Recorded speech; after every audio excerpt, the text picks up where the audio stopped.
स्वराज्य साम्राज्य विभूतिरेषा भवत्कृपा श्रीमहिमप्रसादात् प्राप्ता मया श्रीगुरवे महात्मने नमो नमस्तेस्तु पुनर्नमोस्तु नमो नमस्तेस्तु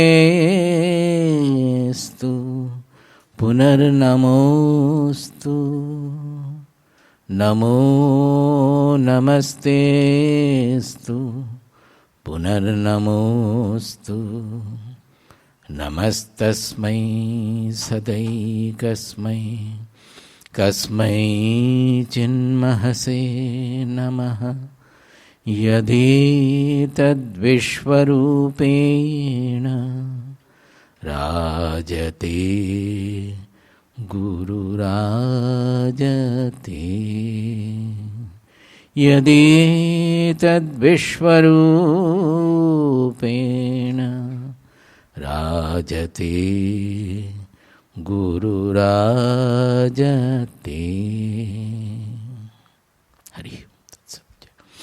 See, meditation is a very common name we hear, and various kinds of meditations are there. But since I have been asked to speak on meditation, generally I will touch on the Vedantic meditation.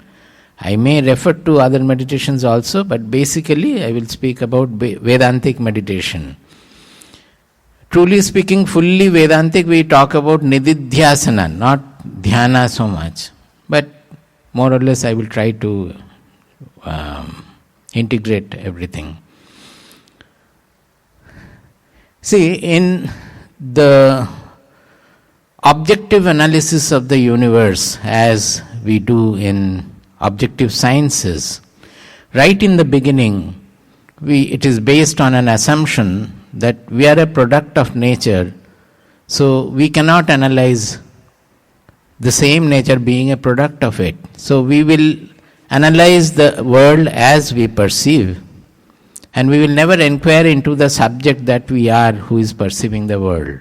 That is the fundamental presumption of science, on which postulate of science. Whereas our people in the rishis of India, it's a prehistoric civilization. We may go up to 5,000, 7,000 years or so. But even in that time, all the knowledge in its loftiest form was already existing. So we cannot say whether it is 10,000 or 20,000 or more. There is no point in guessing about it. But it had been there even then. So initially they must have analyzed the world and found out that everything that we see in the objective world is transitory. Everything is changeful. But the changeful, whatever changes are taking place, unless there is a non-changing permanent background, we will not know the change. And in that they found the entire objective universe. When I say objective universe, it includes the external gross universe as well as our mind, intelligence, emotions also. I will not differentiate the two, although it is subtle, inner. The other one is the outer hemisphere. We see the world changing. Everything is changing there. We see our body also is changeful. We see our mind also is changeful. The thoughts coming in the mind, they go on changing. We find our emotions also changeful. Intelligence also, sometimes it is sharper, sometimes it is dull, it is changing. Then what is that? Any change, to perceive any change, there must be a non-changing background. And they found that the I, the subject who is observing the world, who is perceiving the external world as well as the internal world, is the unchanging subject in us. Naturally, they wanted to investigate or inquire into this subject. What is that real subject? That, who am I, who is looking at the changeful universe and who appears to be non-changing with respect to the changeful universe? What is that real consciousness, or what is that I? There started the meditative approach. That is why I am saying this. Because the whole focus had to change from the external objects and objective situation, or even looking at the mind and thought, to inward. to find out where from that consciousness of that I is arising, to discover that. And that was the greatest discovery on earth. I don't think you will be surprised. I believe it is much, much more important and greater than all the scientific discoveries we have made. Because if you look at the civilization, the scientific discoveries have done some good and some bad also. It has been a lopsided growth. And not only that, it has only explored into the objective realm. It has not been able to satisfy the human inquiry. Whereas this discovery, that satisfied the human inquiry forever. Not only that, in the process, as a byproduct, they got the emotional fulfillment also. Why I say this? Because emotionally we are always insufficient. Insufficient means we are always doing anything we do. Are we not looking for happiness? Whatever we may do, we may say we are serving the society, we are opening a factory, we are working for money, then I will make this, make that. But ultimate of that, is it not that we want to become happy? Is there any doubt about it? So there is an inherent insufficiency in us right from birth that we are looking for happiness. This is what I am calling insufficiency. And we try to fill up this insufficiency by gaining something from the objective world, whatever we desire. But if we look at the world around, past, present, we can easily find out that by gaining anything from the world, nobody has ever become fulfilled, ultimately, permanently. Even the richest person of the world, the most famous person of the world, we can see around. Nobody has been fulfilled. If at all anybody has been fulfilled, that is not because of his riches or gain or anything. It is for some other quality. So, that we are looking always for the happiness. Because of this, somewhere we feel that we are not getting that happiness, that fulfillment, and we are looking for that happiness outside. When they look within, in the process of discovering that I, which is observing the external world as well as the internal world, they found that their whole being was flooded with bliss. Bliss means, that is actually called the bliss. Generally we refer to various other joys also as bliss. That is not the real bliss. Because whatever joys we get from the world, they are in contact with the object or objective situation. Even suppose we imagine certain situation and we feel very happy imagining certain things, that is also a contact with the thought, with the imagination. That is giving us happiness. But this bliss they got when they were not in contact with anything objective at all. Only then they got it.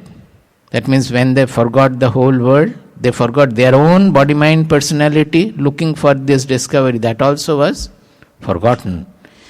When the whole objective universe which contains our body-mind personality, our desires, everything that was forgotten, they found that they were flooded with bliss. So, for joy, we don't have to look outside. The joy is always welling forth from inside. So these two discoveries are the greatest discoveries of the world, because one is satisfying our search for happiness. We understand that the happiness is welling forth from within. And the other is satisfying that the ultimate inquiry, that who am I and where the whole universe is appearing to be, the consciousness which I am, in which the whole universe is appearing to be. Now, this is the meditation we talk about in Vedanta, that we look within and try to find out where from that I is coming. In our scriptures, this I or Atma is called Aham Pratyaya Gocharaha. Aham Pratyaya Gocharaha. That means that which is known by the conviction that I am. Aham means that amness in us. Now it is called Pratyaya, there is a meaning in it. It is a conviction. It is not known by, I cannot see my Atma with my eyes or ears or anything, the sense, it cannot be known by the senses. It is not an inference, like suppose in objective discoveries, all the elementary particles, they are generally inference from whatever we are seeing. From there we are inferring that this particle is existing. Even when we see a smoke, the inference we make that there must be a fire. These are inferences. In this case, that amness in us is not an inference. Suppose I prove logically that you are not. Are you going to accept? Nobody will accept. You will say that I don't understand your logic, but I know that I am. Suppose I prove that you don't have a mind. Are you going to accept? You know that you have a mind. For me, that you have a mind might be an inference. But for you, that you have a mind is a direct perception, direct knowledge. So it is neither a pratyaksha nor a paroksha, neither a direct sense perception nor an inference. In our Shastras, we call it aparoksha. Different from these two, where it is a direct knowledge we are getting. That I am, that amness is a direct knowledge that we have. Now to find out that I, wherefrom this amness is coming, when we look within, we have various problems in the process. The greatest problem comes from our habit, because right from birth, we are used to see the objects. Right from birth, we are always dealing with small things with the objects. Objects means whatever is revealed by the consciousness I. Am I clear? Any object means, be it a gross object outside or be it a thought or emotion inside. It is what is revealed by the consciousness I. So object means what is revealed. The revealer I, the revealer consciousness, we are not careful about. So because we are always given to look at something as objective, discovering something as objective, when we have to discover myself who is revealing everything, we have a problem. The very effort to discover that becomes self-defeating, because effort to discover that means I want to know that I as something different from me. Am I clear, or it's too abstract? See, when I want to see that I, it means that I am seeing that I as something different from me. But can that I be different from me? I am that I. Suppose I discover myself as, oh, this is the self. Then it is not the self, because I am the self who is discovering it. So that duality of the seer and the seen will have to go at that point. The knower and the knowledge, that duality has to go. This is the toughest part of this discovery, which our rishis had. Absolutely, they have resolved it and they went into it. And they found that for this discovery, we have to go beyond duality. The self has to reveal itself. It cannot be seen as a different from me. So the self or the consciousness which is revealing the entire external world as well as the internal world of thoughts and emotions, that self, in the absence of the everything, it reveals itself. Now, this is a discovery. They have written down this discovery in the Upanishads and all, just like our experimental, say, science we record in our papers. They have written down as experimental record in the Upanishads. Now, there is a difference with science, that in science you are experimenting with an object. You can go on doing the experiment with the object. You will never become the object in that. But in this case, your object of investigation is your own self. So, if another person discovers what the self is, he may tell you that this is this, this is that. But to have a first-hand knowledge of it, you have to discover yourself, because it is about our own self. So there lies the main hurdle, that if anybody would like to have an actualization of that discovery, the real knowledge of it, he has to discover it first-hand. That is why the whole science of spirituality is based on sadhana. Sadhana means a pursuit of transformation of our personality, of our being. The whole personality will have to undergo a certain transformation so that it is able to have the first-hand discovery of ourselves. And that process is called meditation. So meditation is not to discover something different from you, you concentrate on that. We use the word concentrate. Actually it is wrong. Suppose I am concentrating on the bottle. It is not concentration, because what is our center? Is the eye, where from the eye is coming. So it is really not concentration, it is excentration. You are going away from the center and you are looking at, focusing on something else. The real concentration is only when you are focusing on the center. That is where our eye is. So all the meditation where we focus on some spot or Om or some object or anything, that can be a meditation, some sort of a yoga meditation, but that kind of a meditation we don't speak of in Vedanta.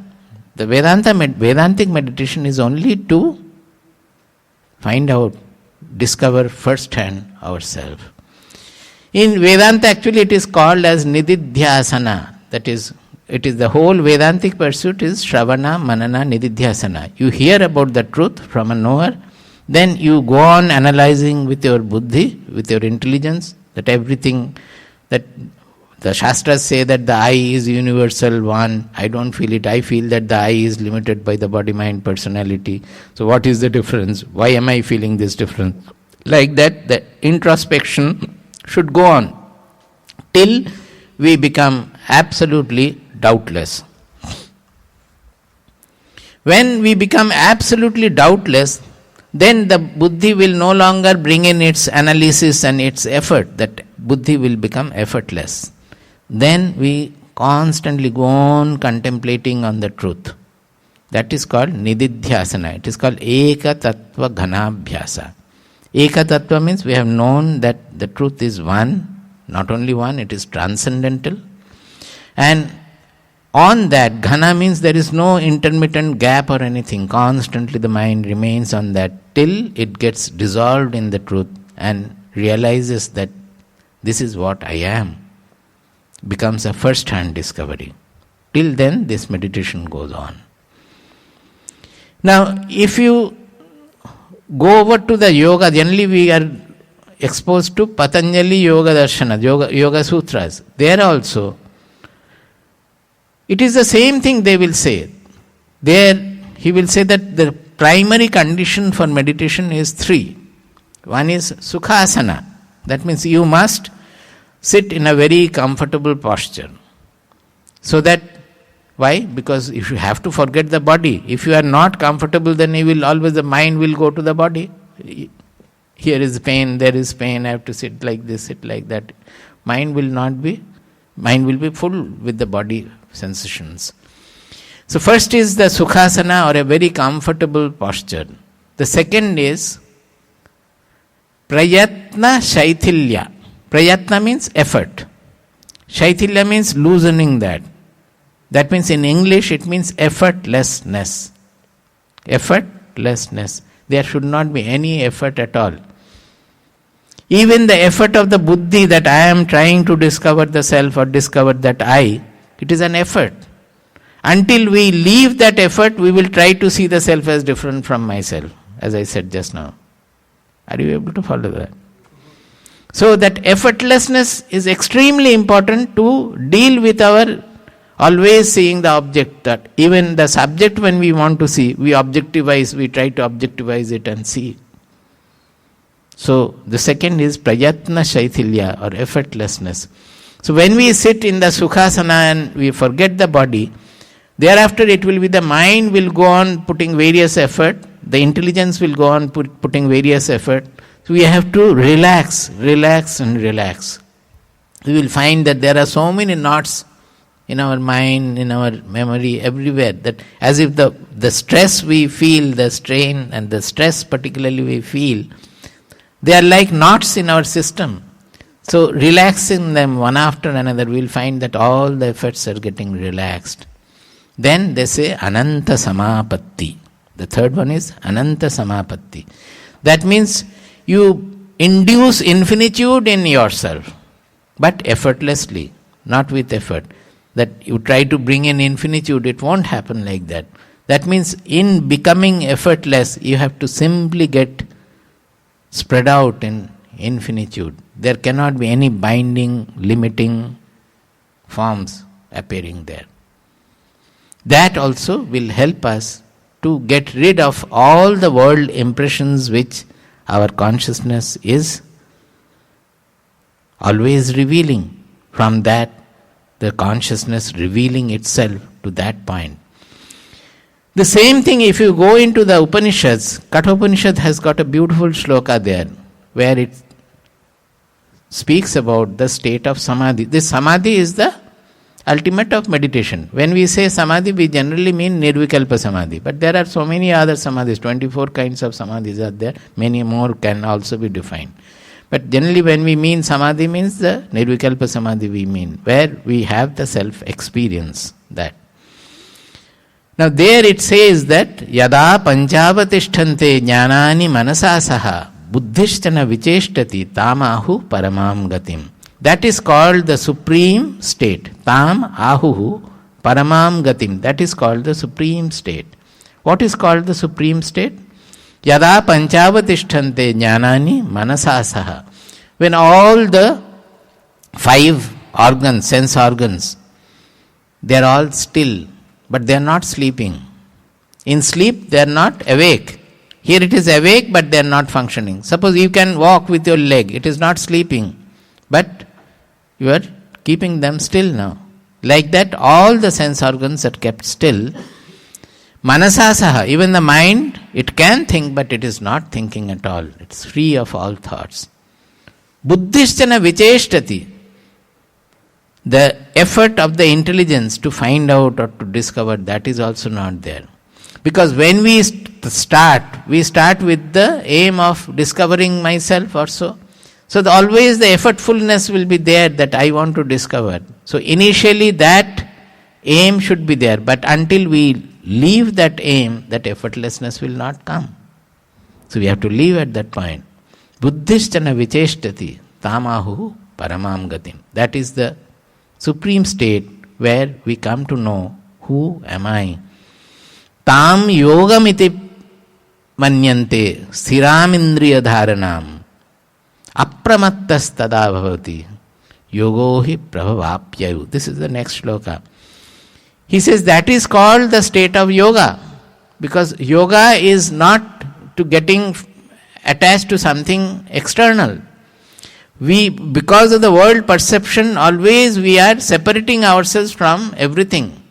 Yoga is getting back to our real identity. When the wrong identity we are preserving, the small identity that gets fused to our universal identity, that is the yoga.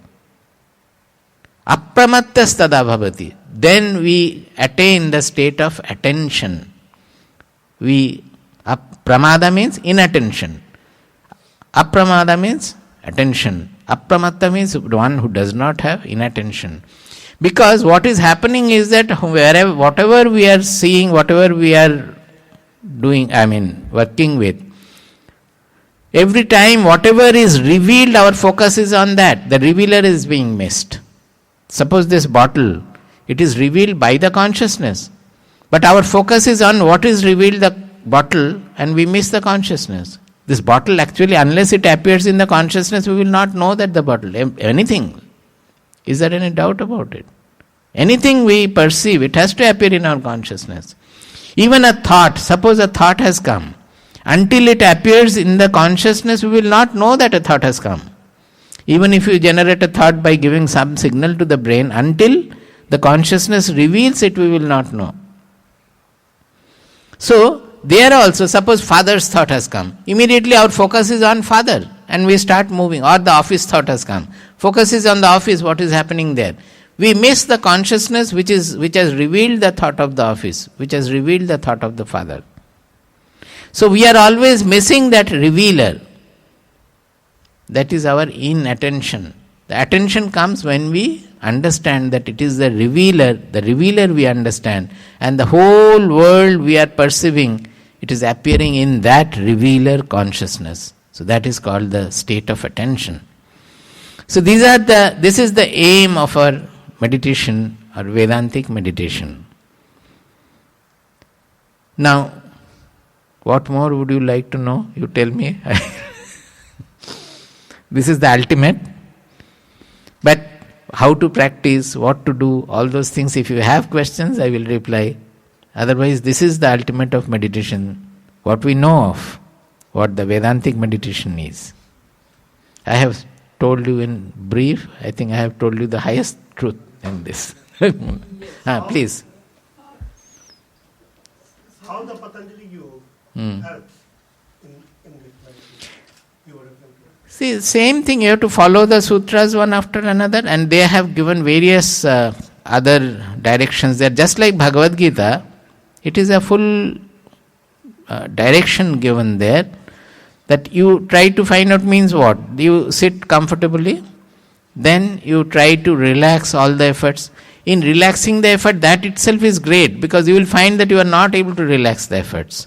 That last point, the effort of the intelligence will be there. So you have to get rid of it. So there also there is a secret there. That comes in Patanjali Yoga Darshana also, as in Upanishads. In Vedanta we say that surrender. Sharanagati or Samarpana. That is, until you surrender your effort, that effortfulness will not go. When you fail and fail and fail again and again, finally one day you say that I have failed, I don't know what to go, how to go about it, I am not able to attain it. So you leave everything on the Lord or on your Guru. If you have a Guru, you leave everything. You take me wherever you want. I don't want even self-realization. Wherever lies my auspiciousness, you take me there. You surrender that effort also. Then the self reveals itself. In Patanjali Yoga Darshana also, after describing various things, the internal conflicts, kleshas and all, various discussions are there. Thereafter he is saying that Ishvara pranidhanat va. Ishvara pranidhanat va. That means all these are effortful. I have told you this, do that, etc. But if you can, Ishvara pranidhana means surrender to the Lord. You can attain it by simply surrendering all effort to the Lord. So that option they give there also. Actually, Yoga Sutra is very simple. It starts with Atha Yoganu Shasanam. This is the first sutra. All such books we call Chatussutri. That means the first four, they give all the highest truth is given. Thereafter they will elaborate on that. So first is Atha Yoganu Shasanam. That means now therefore is the discipline of yoga. Why now therefore they will give certain condition that you are going to pursue a vidya, a discipline. So it needs a certain discipline on your part to start that practice. So Atha means that the required, deserving qualities you should have to undergo the practice. So for that you get prepared, that you really intensely want it and all. Then the second sutra says, Yogas Chitta Vritti Nirodhaha. That what he defines as yoga is when there is no vritti in the mind. That means vritti means any formation taking place in the consciousness. Any idea, any formation is called a vritti. So when there is absolutely free, the mind is free of all vrittis, all formations, then that is called the yoga, as I just now described also. Now what happens at that? The third sutra says, Tada drashtu swarupe avasthanam. Tada drashtu swarupe avasthanam. What is happening is that that is the state where the seer or the subject is in its own real identity. It is resting on its own real identity. Swarupe avasthanam. It is resting on its own real identity. Who? Drashtuhu, the seer. That is, only the seer is there. No seen object is there. No seen object is reflected in the seer. No object is appearing in the consciousness. The consciousness is left to itself. Now, in the absence of all objects, will you call it a subject? When there is no object, the subject position comes when it is revealing object. So when there is no object, we don't call it a subject also. It transcends the subject-object duality. It is transcending the duality of subject-object. Tada drashtu swarupe avasthanam. Saying that, in the fourth he is giving a great truth. He says that vritti sarupyam itaratra. That when it is not, that yoga is, he says, yogash chitta vritti nirodha. There is no vritti. Now, when it is not in that drashtu swarupa avasthanam, then it is taking the vritti sarupya. That means that same drashta, the same seer, is taking the form of whatever we are perceiving. The whole world is an appearance in that consciousness. Vritti sarupya means the vritti itself is the object. That suppose I am seeing you, your formation is, your personality is formed in the consciousness. So what has created your form? The consciousness itself. So that drashtu, that drashta, that seer, which was resting in its own, now is taking the form of the seen objects and it is appearing like that. More than that we don't need, because that means the whole world we are perceiving, never we can miss God or miss self or miss the Paramatma or miss Brahman. Everywhere it is the same truth, everywhere. Whatever we are seeing is a vritti, and that vritti is, it is like writing a tiger on the air and a car in the air. Both are written by air or in water or in the space. There is no other material used. Like that here also, whatever color, gross, subtle, big, small, whatever we are seeing, they are all vritti in our consciousness. So, we understand that we cannot miss the God we talk about or the Atma we talk about. We cannot miss him while we are interacting also. So these four sutras, they describe the entire yoga, so to say. Then he goes on elaborating the various procedures. This is Patanjali Yoga Sutra. You had asked something, no? What is that? Swamiji, is the world real or it is a dream? Is it the creation? It is neither dream nor real. All Maya, but we have to understand what is the meaning of Maya. If you consider it to be real, it is perfectly all right, but you should not get trapped by the delusion. That's it. Now that will take a long way to understand what is. See, when whatever we are finding the real, when you are going into it, when you find that it is not so. So rather than using the common word of dream or unreal, we will use the word which Vivekananda used to use always, that atasmin tad buddhi. Maya means atasmin tad buddhi. Atasmin tad buddhi means atasmin tad buddhi. That means our impression is always that which is not. That we need not go to spirituality. Even if you consider, suppose we are feeling heat and all, temperature, everything is real to us.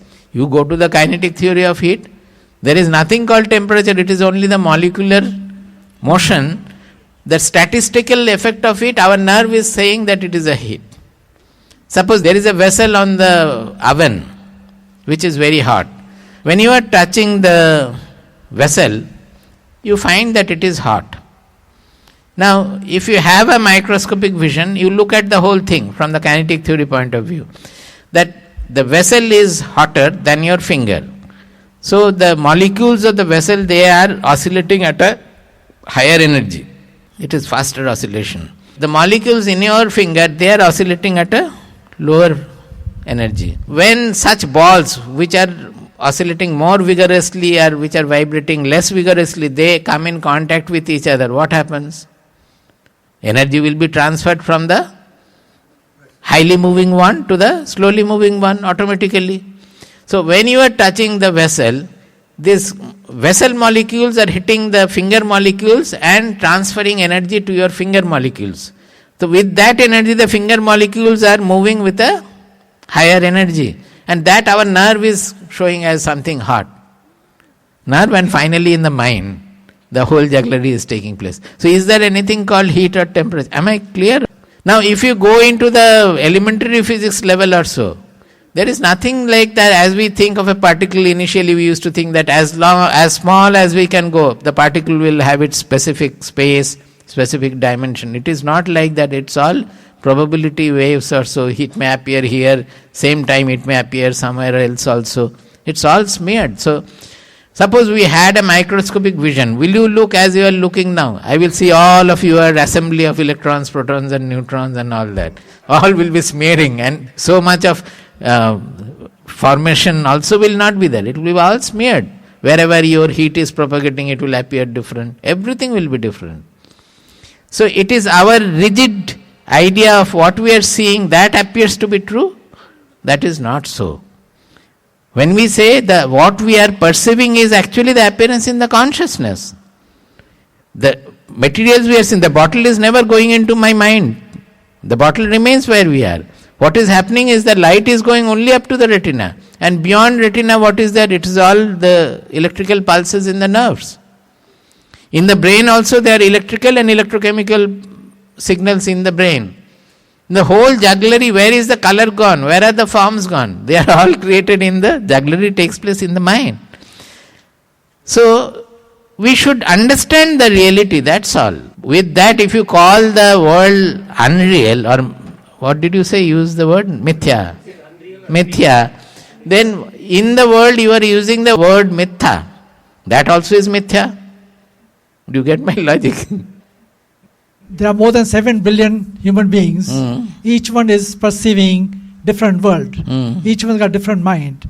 So if you common seer, how can the common seer see simultaneously? It is not a common seer. Your objective idea is not going. So when you are discovering the real I, the consciousness, in that consciousness the whole world, which not only 7 million, trillions of articles and whole galaxies and galaxies, all are appearing in that consciousness. It is not your individual mind I am speaking about. Your body-mind personality is a small speck in that whole universe. That is appearing there. So it is not the object. This consciousness is not an object which you can define like this. The perception of the universe is in the consciousness. It can be approached from other logical, rational analysis also, but I don't propose to go. I have been talking about this all these days in different manner also. By simple logic also it can be. Swamiji, I have a couple of questions. Number one question is that as you described that meditation process has 3 stages. The first one is Sukhasana, and the last stage, whatever it is. So you have to go through that to attain the samadhi, for example, right? So what is the duration, and how is there a lab step process that we have to follow? Is there a process? Step 1, step 2, step 3 to follow to get These there. are the steps, 3 steps. The same kind of steps you will find in Srimad Bhagavatam also, or in Bhagavad Gita also. Similar steps are spoken of. Everywhere the steps are spoken of. The question is, any one system spoken of anywhere, we have to follow it. And follow it to the last. Then you will have the same thing. The steps can be spoken of in a different manner. Suppose in Bhagavatam, because it is about Vishnu, they are starting from there. That first you think of the feet of the Vishnu, then you think of his smiling face. Then from the smiling face you move to the sky, from there to space. And then from the space, don't think anything at all. You follow that, it is the same thing. Don't think anything at all means you are freed of all the thoughts and everything. Vritti nirodhaha. Yogash chitta vritti nirodhaha. All are same. Only one direction we have to follow to the last point. There they are saying, because we are worshipping Vishnu, that is what Bhagavatam is written for the Vishnu worshippers or Krishna.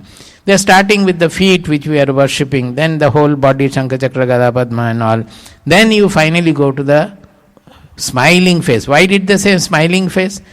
Because when you meditate on a smiling face, you will become smiling. Because we are always aggrieved, we are carrying so much of load, the worldliness load. Always the mind is bitter with thinking, blaming, this, that and all. When we think of the smiling face, we become free of all those worries and everything. When the mind becomes free of that, the mind can expand to the spatial level. You take it to the infinitude. And then he says, thereafter you don't think anything at all. So all the vrittis are gone. So any way you can follow, any of the instructions can be followed. Yeah, but what is the duration of the process? It is 1 year, 2 years, 3 years? It can be even half an hour. The question is how intensely you can pursue it. No, I'm talking about the reality. And it can be a lifetime also, it will not happen. Most of the cases it doesn't happen in lifetime. So we cannot speak about the time. Oh, okay. Most of the cases in lifetime they are not able to attain it. Okay, got it. Okay. So it has to be intensely pursued. My last question. In Nirvikalpa Samadhi, whatever I perceive in that state of mind is same as Because you have been in that for a long time. In Nirvikalpa Samadhi, you will not perceive anything. There is no state of mind. Nothing is there. So only that I will reveal itself. You will forget about your body, mind, personality also. So that means the whole world.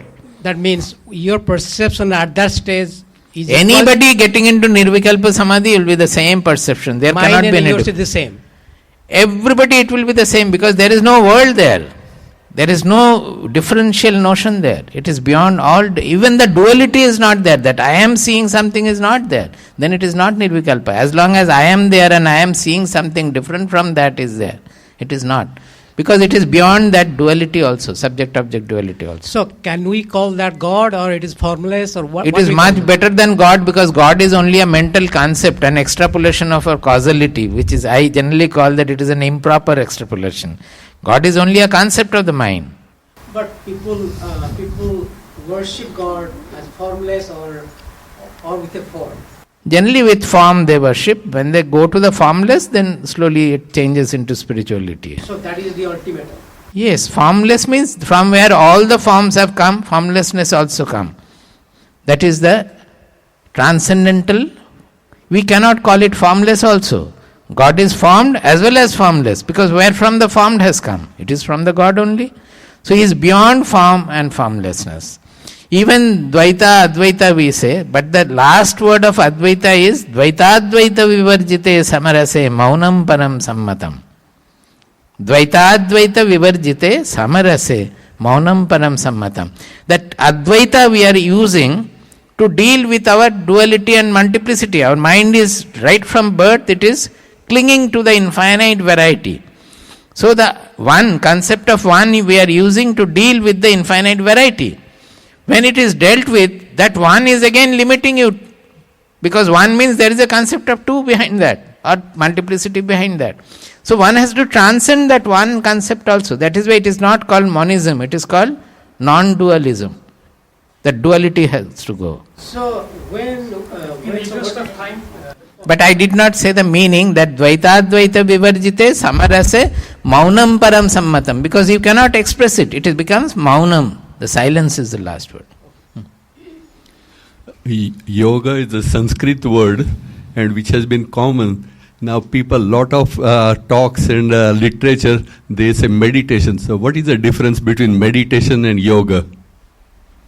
Meditation is aiming at the yoga. Now yoga also is used in various ways. Suppose the physical yoga, we use the word yoga. But truly speaking, that yoga is only a preparation for the ultimate yoga where we get anchored to our real identity or we get merged with our real identity. That is the ultimate yoga. To attain that, we need a certain physical preparation, so that physical asana, pranayama, all those things are called yoga. But that is not the ultimate yoga. Those are the 8 parts of the yoga. According to the Yoga Darshana, the Ashtanga Darshana, that is there. Both thing is yoga. So meditation and yoga is just a new word. There is no difference. No. Meditation is part in the yoga. It's only one aspect of yoga. Meditation is a process used for attaining yoga. That is very clearly written in Patanjali Shastras. That Ashtanga Yoga, it is very clearly Dhyana, Dharana, all that there. Dhyana is the word for meditation. So what is meditation? It's same as Dhyana, but what I told you is the ultimate Dhyana, where we call it Nididhyasana in Vedanta. But it is, I also told you that it is nothing different from Yoga Sutra Dhyana also. So meditation is dhyana. The Sanskrit for meditation is Dhyana, or rather English for Dhyana is meditation. Swamiji, your initial topic for the talk was included the limitations of meditation as well. Could you please speak briefly about those? Are you prepared? I am. See, meditation or samadhi, the ultimate aim of meditation is the samadhi. That is the Nirvikalpa Samadhi, as I said. That is normally the samadhi we refer to is a state. That is, you get into that state, and when you come out, that state is no more there. You can pinpoint that on such and such date, such a time, in that place I had attained samadhi. Like that you can say. Because it is a state of the mind at that time. That mind was not there, intelligence was not functioning, and you came to know whatever the Atma Sakshatkara also you had. You can say that. But when you come back, again you are in the same soup. You will find that your mind is again occupied by various desires and all. Maybe a little less because of the experience, it will have some effect. But you will be haunted by the same vagaries of the world. It will not be over just by that. Not only that, in Vedantic pursuit, we are looking for which is non-changing, permanent. Now the state samadhi is a changeful thing again. It was there, it is not there. So the limitation comes there, that samadhi experience we have to utilize to attain in our knowledge the permanent. So that is the limitation of meditational attainment. That has to come through knowledge. When we say knowledge, it is not the intelligence is analyzing and knowing, that's the effortful intelligence. The real intelligence, where from this effortful intelligence is coming, we refer to it as prajna. In Buddha Shastras it is called bodhi. That is where the reality shines. Where you are saying that I am, that shines somewhere in your mind, in your being. That amness is shining, that you know that I am. Where is that coming? Where is that shining, that amness? So there itself, the reality of the oneness, universality or transcendental Atma will shine. That we call the knowledge which is non-dual knowledge. It is called Advaya Jnana, non-dual knowledge. In Bhagavatam 11th Skanda, right in the beginning, in the Sabha of Nimi Chakravarti Raja, the Navayogi Sambhada, those who have read, you will know that a yogi is referring, it's a beautiful verse. He says, Vadanti tat tattva vidaha tattvam yajnanam advayam brahmeti paramatmeti bhagavan iti shabdyate. It's a very beautiful summarization verse. He says, Vadanti tat tattva vidaha, those who know the truth. Tattva vidaha means those who know the truth. They say, Vadanti. What do they say? Tattvam yad jnanam advayam. What we call the advaya jnana, non-dual knowledge, that is the reality. Now, Brahmeti Paramatmeti Bhagavan iti shabdyate. That same reality people refer to as Brahman in spiritual philosophy, as Brahmeti Paramatma in the spiritual science, and Bhagavan in the religion. Brahmeti Paramatmeti Bhagavan iti shabdyate. The God or Bhagavan in the religion, and Paramatma in the spiritual pursuit, and Brahman in the Vedanta philosophy, all of them are nothing different from that Advaya Jnana. Swamiji, I had a question. How to take this non-dual knowledge and apply to the day-to-day, like the common man? Scriptures are only to apply in the day-to-day life, because all our scriptures from Bhagavad Gita to Upanishads, they are all speaking about some disciplines where this truth has to be incorporated. Now if you say all are same and then no creation is there is no question of doing anything at all. But certainly this knowledge will expand your mind to such a dimension that you will be freed of the usual raga, dvesha, bhaya we are suffering from. The clinging to what I like, hating what I dislike. Earlier they did not need so much, now you need it more. To survive in this multifarious world, as I was explaining all these days, there's so much of centrifugal force which is pulling and pushing you away from the anchor. This is the time you need to generate the centripetal force. Can you show that wave? Anybody else? Question is very simple. It's more on a layman term. I think most of the questions were answered in talking to the gentleman. So Sukhasana, all the four conditions that you mentioned, they're all tangible, realizable. What I'm asking is, what my question is, after attaining, let's say I succeeded in attaining all those four conditions. Three I mentioned. Call it three. Thank you, sir. What should I expect my physiological internal reaction? You don't expect anything at all. Whatever happens, you have to see that. If you expect anything, you will not have it. Whatever happens through that, you have to simply see it and know it, and then you can go to anybody or read the Shastras and go further with that. Something will happen when you do all these three. So much is not necessary. Suppose you can observe your thoughts without getting without getting involved in it, some grand things may happen to you. People get completely fulfilled also sometimes. Suppose normally our thought is coming to our mind and immediately we are clinging to that thought. Say the boss's thought has come. Immediately you are thinking of some interaction, or the factory thought has come. Immediately you are thinking about what is happening there or so. Or say some other anything. We are immediately moving with the thought. Now if you can generate a state where you see the thoughts coming, rising, falling, another thought coming up, maybe a criminal thought has come. You cannot get in, oh, I have become a criminal. No, a criminal, go on. Very good saintly thought has come. Oh, I have become a saint. No, you cannot become that. You see the thought, it's a saintly thought, come, gone. It's a criminal thought, come, gone. I will tell you what my Gurudev told me. He told me that become a dead babul tree on the bank of a river.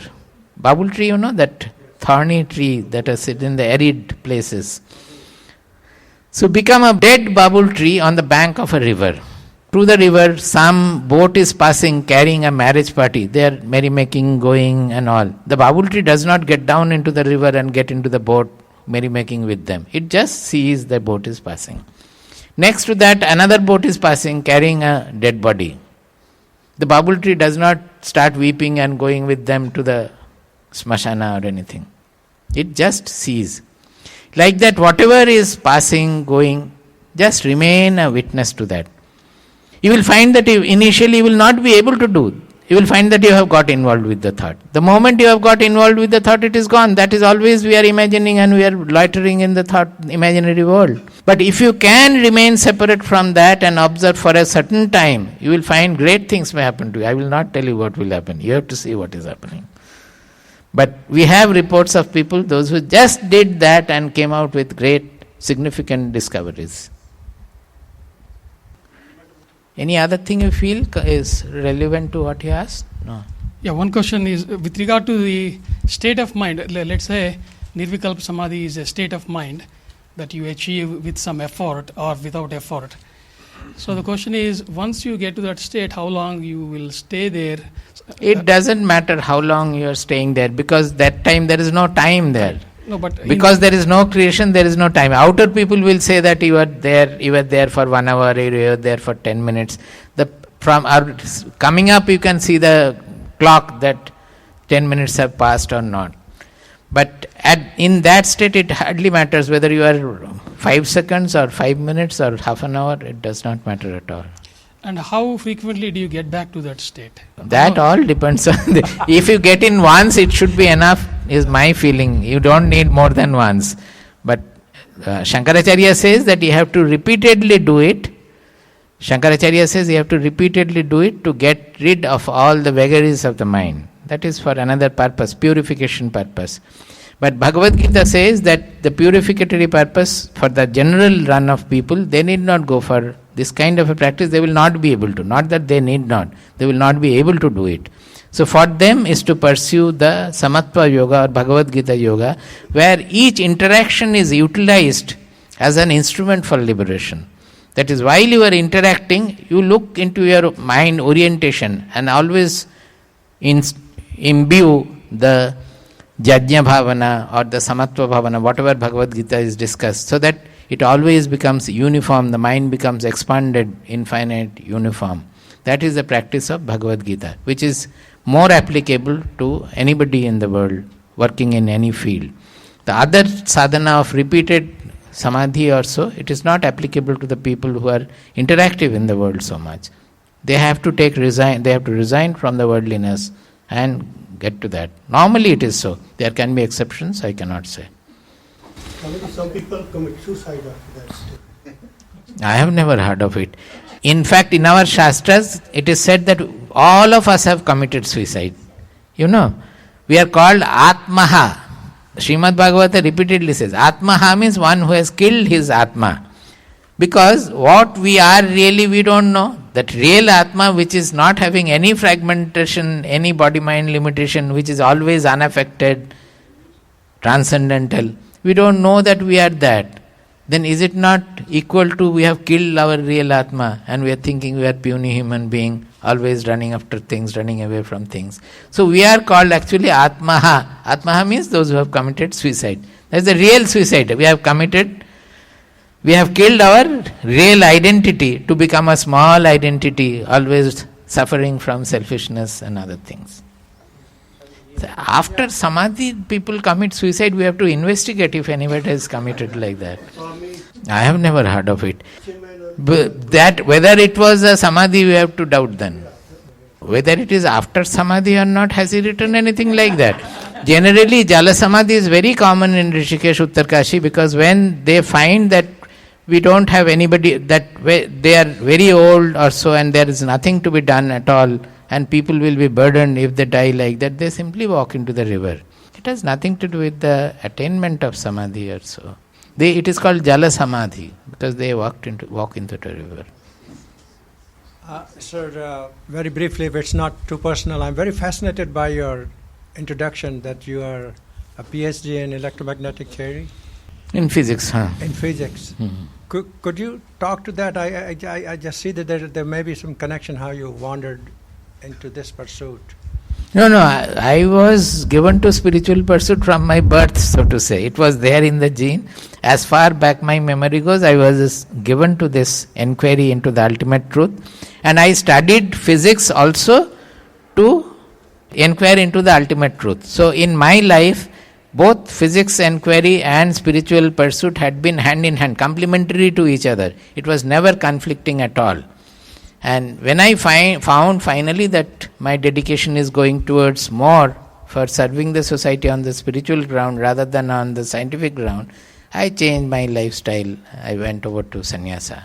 But still, now I feel that my spiritual pursuit has been helped by my scientific background. Otherwise, there is enough scope of getting trapped by various delusions and misconceptions and mysticism, which I could easily avoid because of my scientific attitude. Similarly, in science also, I could do it much better because of the impersonality I grew through my spiritual pursuit, that I was not affected by anything happening during my research or so. So, both have been working hand in hand. And I always tell people that it is never in conflict at all. If we take physics also as really an inquiry after the truth, and we relate to our life whenever we know something is not so specific as we think, we should follow it. Suppose I know that it is unreal, and then you run after the unreal, then it is not the real understanding. That is why in our Shastras, Viveka Vairagya, the sadhana chatushtaya there, you may know. Viveka Vairagya. Viveka means discrimination between permanent and impermanent. Now you know enough that this is called permanent, this is permanent, or this is auspicious and this is inauspicious. Knowing that also you follow the inauspicious. Then it is not Viveka. We will not accept. In English we may say it is discrimination. But in Shastras they will not accept it as Viveka. They will say if Viveka you have, naturally it will lead you to Vairagya, the impersonal vision, the real vision of the world and about ourselves. Shall we stop? I would chant a verse. Akashavallepa viduragoham adityavadbhasya vilakshanoham aharyavannitya vinishchaloham ambodhivat para vivarjitoham. It is saying that like the sky, taintless am I, unaffected am I. Like the sun, I am self-luminous. The revelation is coming from within. It is not really the sun's revelation. The revelatory power is within that I itself, the consciousness. Aharyavad nitya vinishchaloham. Like the mountain, I am unshaken, unswerving. Ambodhivat para vivarjitoham. Like the ocean, I am limitless, I don't have the boundary. Akashavallepa viduragoham आदित्यवद्भास्य विलक्षणोऽहम् आहार्यवन्नित्यविनिश्चलोऽहम् अम्भोधिवत्पारविवर्जितोऽहम्. Hari ओम तत्सत्. जय गुरु.